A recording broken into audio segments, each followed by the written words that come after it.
আজকে হচ্ছে জুন মাসের 29 তারিখ, আর আজকে থেকে শুরু হলে এই অমরনাথ যাত্রা। আর এখন আমরা দাঁড়িয়ে আছি ভগবতীনগর বেস ক্যাম্প ঢোকার লাইনে, বেশ বড় লাইন।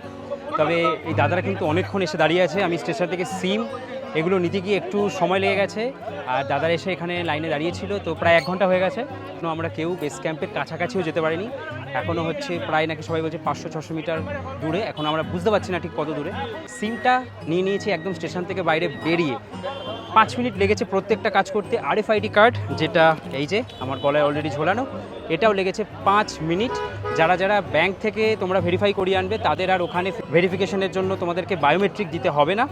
আর যারা যারা ব্যাংক থেকে করে আসছো, কারণ তোমাদের ওখানেই বায়োমেট্রিক হয়ে যাচ্ছে, খুব ইজিলি খুব সহজে কাজ হয়ে যাচ্ছে। আর তারপরে ওখান থেকে 30 টাকা 20 টাকায় টোটো করে তোমরা চলে আসো একদম এই ক্যাম্পে। আরও ডিটেলসে তোমরা দেখার জন্য নতুন টেস্ট ইউটিউব চ্যানেল আর নতুন টেস্ট শর্টসকে সাবস্ক্রাইব করতে ভুলো না কিন্তু।